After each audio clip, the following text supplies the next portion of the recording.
तो मु इस्कन मंदिर आसी तो ये वार्षिक समागम चलती प्रभुंकर तो महाराज को टी शुणा से वार्षिक समागम विषय कहतु आज्ञा। हरे कृष्ण। हरे कृष्ण। यहाँ हूँ इस्कन मंदिर भुवनेश्वर। इस्कन फुल फॉर्म हो international society for Krishna consciousness जहाँ को इस्कन बोलते यहाँ इस्कन भुवनेश्वर श्री श्री कृष्ण बलराम मंदिर एठारे आज जो कार्यक्रम इस्कन जी संस्थापक अच्छा श्रीमद अभयचरण अरविंद भक्तिवेदांत स्वामी श्रील प्रभुपाद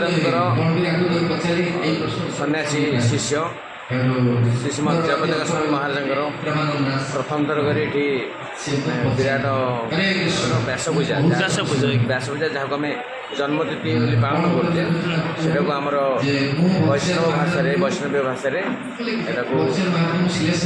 व्यास पूजा कहते तो इस्कन भुवनेश्वर प्रथम थर कर महासमारोह एठारे आज कार्यक्रम आज पवित्र एकादशी तिथि महाराज बर्तमान गुरु पूजा सरला गुरु पूजा सरला बर्तमान चली ग्लोरिफिकेशन गुण कीर्तन काम चलती कार्यक्रम चलती गुण कीर्तन महाराज पाखे विभिन्न व्यंजन प्रसाद अर्पण कर सारा रही आरती आरती पर आरती पूर्व गोटे ड्रामा परिवेशन कर आरती पर समस्त भक्त मान एकत्रित भक्त मान प्रसाद वितरण। हरे कृष्ण। हरे कृष्ण।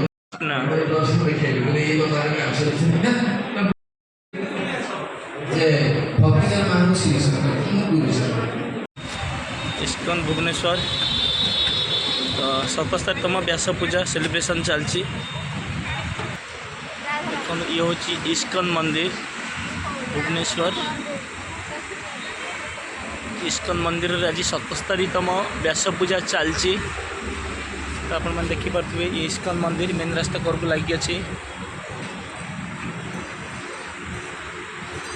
इस्कन मंदिर परिसर भितर देखिपे बहुत बढ़िया डिजाइन फूल गुड़ा सजाई नेचुरल फूल तो वैश्य पूजा ये सब एमती पूजा होती सजाई रखा जाए।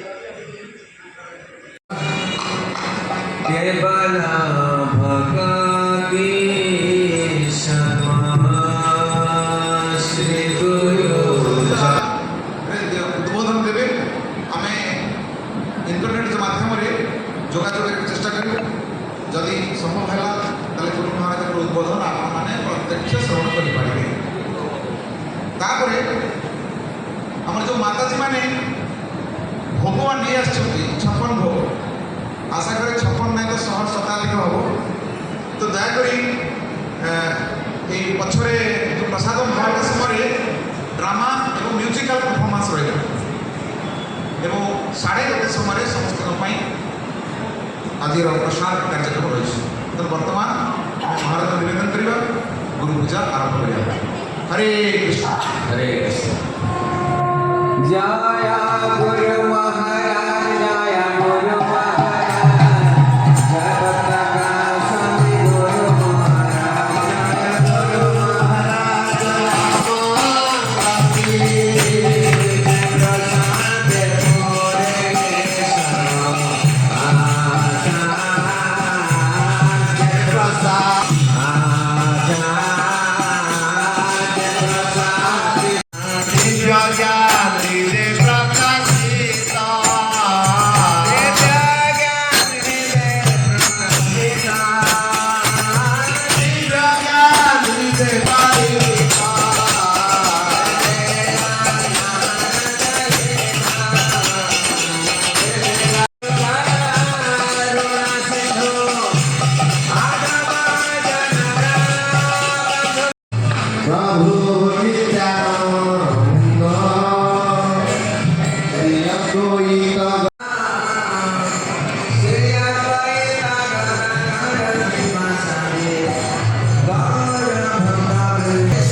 एमती अनेक रही वरिष्ठ भक्त महाराज एवं गुरु महाराज शिष्य मैंने रही तेणु एमती लिस्ट रही तो 30 जन आम पाखे समय रही मात्र 2 घंटा तेणु दयाक ये समय सीमा भितर आमको संपूर्ण करने पड़ो तो मुझे बर्तमान निवेदन करुँच तेजस्वी गौरव प्रभु को से महाराज मान निवेदन करेंगे। हरे कृष्ण।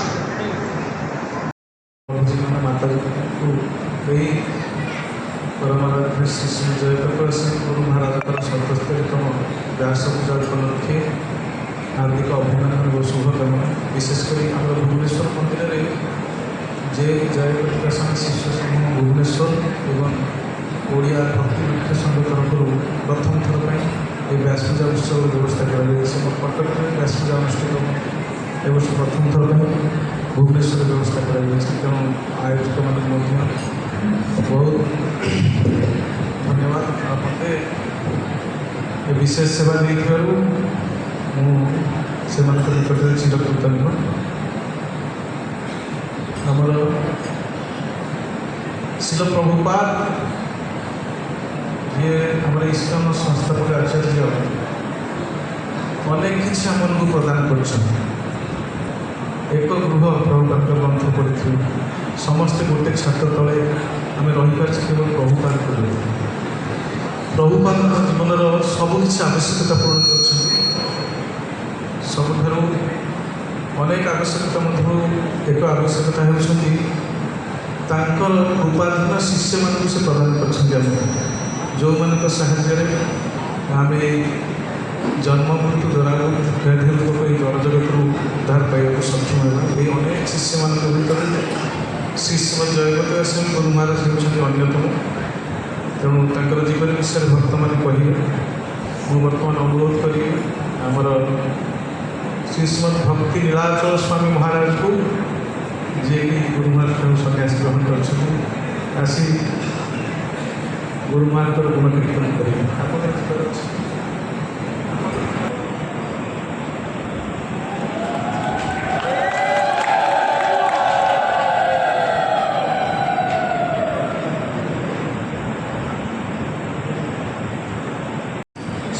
में परम पूज्य परमाराध्य श्री श्रीमद जयप्रकाश स्वामी महाराज चरण कमल भक्तिपूत प्रणाम जनाऊँगी एवं तत्संगे संगे आम संस्थार संस्थापक आचार्य कृष्ण कृपा श्रीमूर्ति श्री श्रीमद अभय चरणारविंद भक्तिवेदांत स्वामी शील प्रभुपाद चरण कमल दंडप्रणाम जनाऊँगी। तत्संगे संगे उपस्थित समस्त गुरु भ्राता मैंने एवं श्रीमद भक्ति विलक्षण आत्मानंद कृष्ण चैतन्य स्वामी को दंड प्रणाम जनाऊँगी एवं समस्त उपस्थित वैष्णव वैष्णव को स्वागत जनाऊँगी जे आप मैंने बहुत भाग्यवान आज आमर शिल प्रभुपाद जो शिल प्रभुपाद जो रत्न गुड़िए संग्रह करते देश विदेश से भितर अन्यतम होती श्री श्रीमद जयप्रकाश स्वामी महाराज तांकर जन्मतिथि आप मैंने आमर भुवनेश्वर मंदिर में प्रथम थर पर पालन कर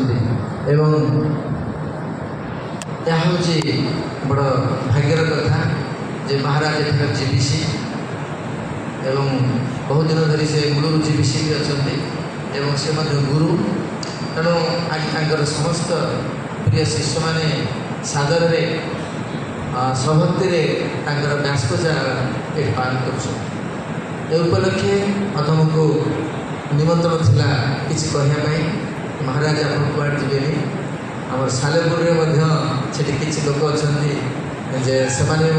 आज 2 वर्ष पालन कर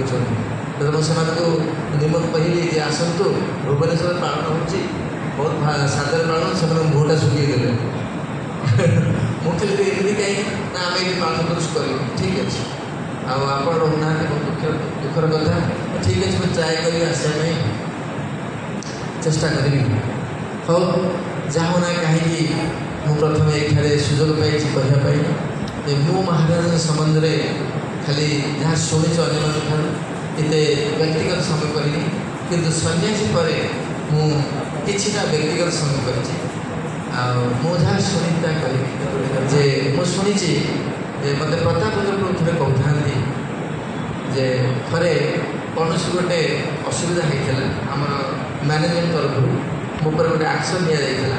ମୁଁ ଟିକେ କ'ଣ ହେଲା ଦୁଃଖ ପ୍ରକାଶ କରୁଥିଲି, ଆକ୍ସନ୍ ନିଆଯାଇଥିଲା। ମୋତେ ପ୍ରତାପ ଚନ୍ଦ୍ର ସାନ୍ତ୍ୱନା ଦେଇ କହିଲେ ଯେ ଏସବୁ ଭକ୍ତି ରାଜ୍ୟରେ ଆସେ, ତମେ ତ ବିଚଳିତ ହୁଏନା। ଆଉ କହିଲେ ନା ଏମିତି ଅସୁବିଧା ହେଇଛି ନା ଏମିତି ବିଚଳିତ ହୁଏନି। ସେଠୁ କହିଲେ ଏମିତି କାହା ପାଖରେ ଆସେ ନା, ଏପରିକି ସମସ୍ତ ଘରେ ଆସେ।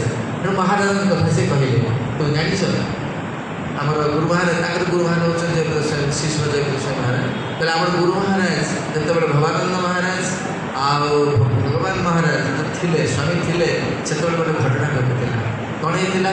କୌଣସି କାରଣରୁ ମହାରାଜଙ୍କ ଉପରେ କ'ଣ ହେଇଥିଲା, ଗୋଟେ କ'ଣ ଦଣ୍ଡ ବିଧାନ କରାଯାଇଥିଲା ଯେ ୟୁ ସୁଡ୍, ମାନେ କହିଥିଲେ ଯେ ତୁମେ ଗେଟ୍ ଆଉଟ୍ ହେଇଯାଅ ଆଶ୍ରମ। ମହାରାଜ କହିଲେ ମୁଁ ଭୁଲ କରିଛି, ଆପଣ ମୋତେ ଦଣ୍ଡ ଦିଅନ୍ତୁ। ମୁଁ ମୋର ଘର ଦ୍ୱାର ସବୁ ତ୍ୟାଗ କରି ଶିଳ ପ୍ରଭୁପାଦଙ୍କର ସେବାରେ ନିଯୁକ୍ତ ଅଛି। ମୋର ୟଙ୍ଗ ଟାଇମ୍ରୁ, ମୋର ଯୁବକ ଅବସ୍ଥାରୁ, ଖୁବ୍ କମ୍ ବୟସରୁ ମୁଁ କୁଆଡ଼େ ଯିବି, ମୋର ଘର ନାହିଁ, କିଛି ନାହିଁ। ଦେଖନ୍ତୁ କେମିତି କହୁଛନ୍ତି ସୁନ୍ଦର ଭାବରେ, ମୋର ଘର ନାହିଁ, ଏଇଟା ହେଉଛି ମୋ ଘର। ଯଦି ମୁଁ କିଛି ଭୁଲ କରିଛି ମୋତେ ଦଣ୍ଡ ଦିଆଯାଉ। ତେଣୁ ସେ ପଚାରିଲେ ଯେ ଜୟପ୍ରଦ ସ୍ୱାମୀ ମହାରାଜ ତୁମେ କ'ଣ ଦଣ୍ଡ ନେଇପାରିବ? ନା ଆପଣ ଦଣ୍ଡ ଯେକୌଣସି ଦଣ୍ଡ ଦିଅନ୍ତୁ, ମୁଁ ଶିଳ ପ୍ରଭୁପାଦଙ୍କ ମୁହଁରେ ରହିବି ଏବଂ ସେବା କରିବି। ସେଇଠୁ ସେ କହିଲେ ତୁମେ କ'ଣ ନେଇପାରିବ? ତାପରେ ସେ କହିଲେ ମୋତେ ଝାଡ଼ୁ ଦେବା ପାଇଁ ମଧ୍ୟ ଆପଣ ଦେଲେ ମୁଁ ଦ୍ୱିଧା ପ୍ରକାଶ କରିବି। ଦେଖନ୍ତୁ ଯେ ମୁଁ ମୋର ଗୁରୁ ମହାରାଜଙ୍କର ଆଶ୍ରମରେ ଝାଡ଼ୁ ଦେବା ପାଇଁ ମୁଁ ଦ୍ୱିଧା ପ୍ରକାଶ କରିବିନି। ଆପଣ ଯଦି ଦଣ୍ଡ ସ୍ୱରୂପ ଝାଡ଼ୁ ଦେବା ପାଇଁ କହିବେ, ମୁଁ ଝାଡ଼ୁ ଦେବି। ସେଇଠି ସେ ମୋତେ ବୁଝାଉଛନ୍ତି ଯେ ଦେଖ, କେଡ଼େ କେଡ଼େ ମହାନ ମହାନ ବ୍ୟକ୍ତିମାନଙ୍କର ଜୀବନରେ କେତେ ଘାତ ପ୍ରତିଘାତ ଆସେ, ସେମାନେ ସବୁକିଛିକୁ କ'ଣ ଅତିକ୍ରମ କରି କ'ଣ କରୁଛନ୍ତି, ସର୍ବୋଚ୍ଚ ସ୍ତରକୁ ଯାଇପାରନ୍ତି। ତେଣୁ ମହାରାଜ ଏଥିରୁ ପ୍ରମାଣିତ ହେଲା ଯେ ମହାରାଜ କ'ଣ ହେଉଛନ୍ତି ନା ନିଶ୍ଚିତ ଭାବରେ ଏକାନ୍ତ ଗୁରୁନିଷ୍ଠ ଭକ୍ତ। ନିଜର ଗୁରୁଦେବଙ୍କର ଯେଉଁ ଆଶ୍ରମ, ସମସ୍ତ ନିମିତ୍ତ ଆଶ୍ରମରେ ସେ ଗୋଟେ କୁଟା କାଠି ଭଳିଆ ରହିବା ପାଇଁ ମଧ୍ୟ ଚାହାନ୍ତି, କିନ୍ତୁ ଗୁରୁକୁ ତ୍ୟାଗ କରି ଚାହାନ୍ତି ନାହିଁ। କିନ୍ତୁ ଆମମାନଙ୍କୁ ଯଦି କିଛି ଆସିଲା, ଘାତ ପ୍ରତିଘାତ ଆସିଲା, ଆମେ ତୁରନ୍ତ କ'ଣ କରୁଛେ, ଆଶ୍ରମ ଛାଡ଼ି ଚାଲି ଯାଉଛେ। ଦେଖନ୍ତୁ ସେ ଥିଲେ, ଧୈର୍ଯ୍ୟ ଧରିଥିଲେ ମହାରାଜ, ଆଜି କେଉଁ ସ୍ଥିତିରେ ପହଞ୍ଚି ପାରିଛନ୍ତି। ତାପରେ ପରେ ଭବାନନ୍ଦ ମହାରାଜ ଆଉ ଭଗବାନ ମହାରାଜ ସ୍ୱାମୀ ମହାରାଜ ସେମାନଙ୍କର କ'ଣ ହେଲା, ସ୍ଥାନଚ୍ୟୁତ ହେଲା କୌଣସି କାରଣରୁ। ସେମାନେ ମହାରାଜ ସ୍ୱାଭାବିକ ଭାବରେ କ'ଣ ହେଲା, ଉଚ୍ଚ ସ୍ତରକୁ ପଳେଇ ଆସିଲେ। ଦେଖ ସମୟ କେତେ ବଡ଼ ବଡ଼ ମାନ। ତେଣୁ ଏଥିରୁ ପ୍ରମାଣିତ ହେଉଛି ଯେ ଆମମାନଙ୍କ ପାଖେ ଜୀବନରେ ଘାତ ପ୍ରତିଘାତ ଆସିଲେ ମଧ୍ୟ ଆମେ କଶ୍ମୀର କାଳେ ଇସ୍କନ ଶ୍ରୀ ପ୍ରଭୁପାଦଙ୍କ ମୁଭମେଣ୍ଟ ଛାଡ଼ି ଯିବାନି। ଇଏ ହେଉଛି ମୋର ଶୁଣିଛି।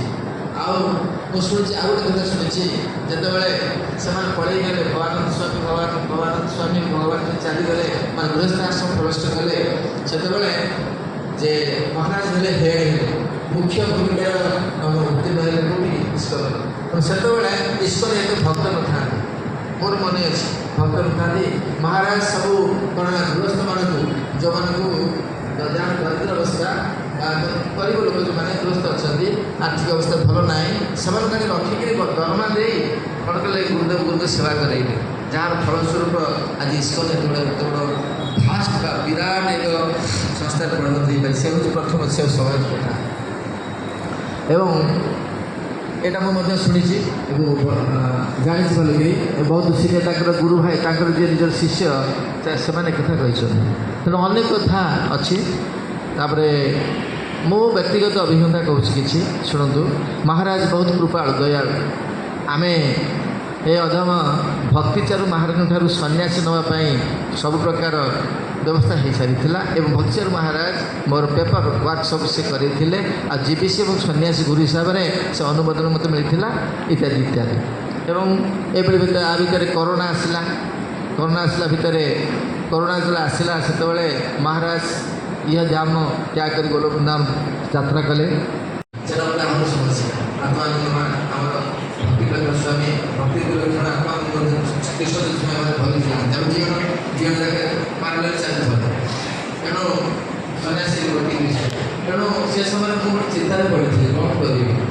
ତେଣୁ ଆମର ସେକ୍ରେଟାରୀ ମଧ୍ୟ ଆସିଲେ, ଯେ ଥାଆନ୍ତି ରାଜେନ୍ଦ୍ର ଡିସାଇଡ୍ କହିଲେ, ତୁମେ କାହାକୁ ନେବ ସନ୍ନ୍ୟାସୀ? କିନ୍ତୁ ମୋ ତ ହାତ ଗୋଡ଼ ପାଉନି କାହା ମନେ ମୋର କିଏ ଚିହ୍ନା ପରିଚୟ ଅଛି? ମହାରାଜଙ୍କର ଆଜି ବାର୍ଷିକ ଉତ୍ସବ ଜନ୍ମୋତ୍ସବ ଚାଲିଛି। ତ ପ୍ରଥମ ଥର ଏହି ଭୁବନେଶ୍ୱରରେ ଜନ୍ମୋତ୍ସବ ଅଛି। ସେଠି ବର୍ତ୍ତମାନ ଅନ୍ନପ୍ରସନ୍ନର ବ୍ୟବସ୍ଥା ରହିଛି। ତ ଏଠି ଅଲରେଡ଼ି କମ୍ପ୍ୟୁଟରରେ ସିଷ୍ଟମରେ କୁପନ୍ ବ୍ୟବସ୍ଥା କରିଛନ୍ତି, ପ୍ରସାଦ କୁପନ୍ ଆପଣ ଦେଖିପାରୁଥିବେ। ପ୍ରସାଦ କୁପନ୍ ଇଏ ହେଉଛି ଇସ୍କନ ମନ୍ଦିରର ପରିସର। ବଢ଼ିଆ ଭାବରେ ଡିଜାଇନିଂ ହେଇଛି।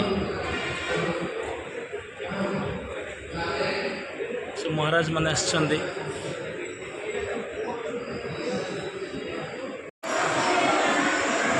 ତ ମନ୍ଦିର ଭିତରକୁ ଆଲାଉ ନାହିଁ। ଗରୁଡ଼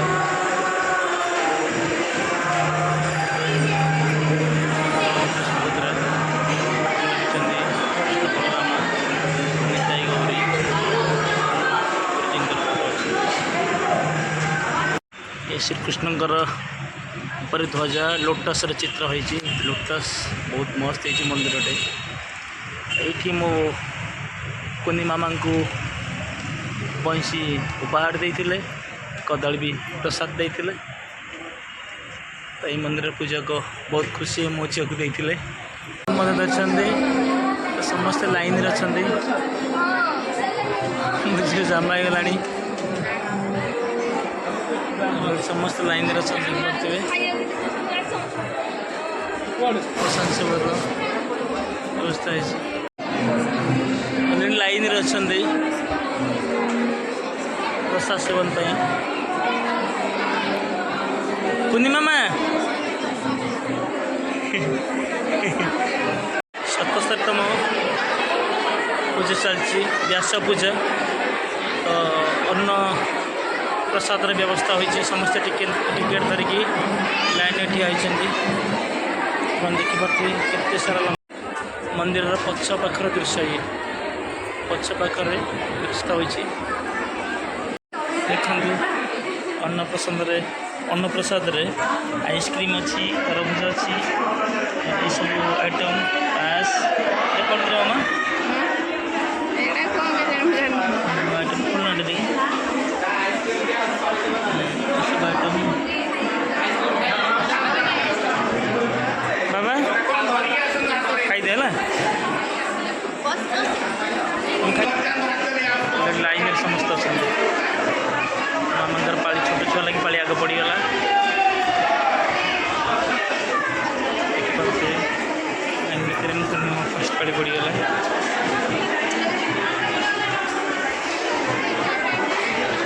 ମାମା ଆପଣଙ୍କୁ କୁପନ୍ ମିଳିନି?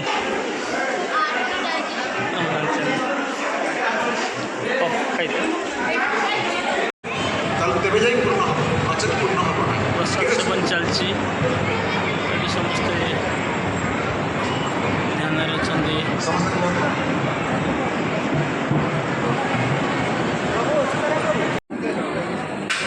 ଦେଖନ୍ତୁ ଖାଇବା ଅଲରେଡ଼ି ମୋତେ ମିଳିଯାଇଛି। ତ ସମସ୍ତେ ଖାଉଛନ୍ତି, ଦେଖିଥିବେ ସବୁ ଭକ୍ତମାନେ।